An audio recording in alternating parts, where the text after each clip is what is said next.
نفس انسان کو جانور بنا دیتا ہے۔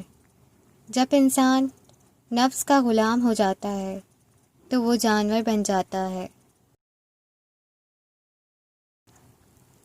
بعض دفعہ خاموشی کے بڑے فائدے ہوتے ہیں۔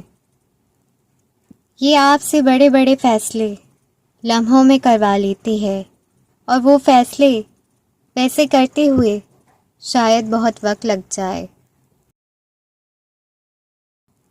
اللہ سے سودے بازی نہیں کی جا سکتی۔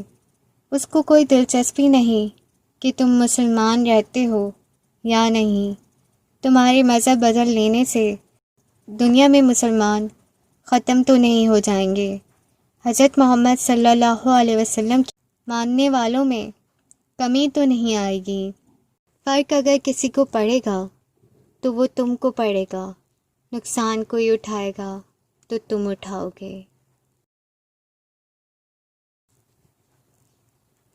چہرے کو کالک ملنے والا پہلا ہاتھ میلا کرتا ہے، اس کے بعد لاکھ ہاتھ چہرے پر کالک ملے، آدمی کبھی ان کو نہیں گنتا، صرف پہلا ہاتھ یاد رہتا ہے۔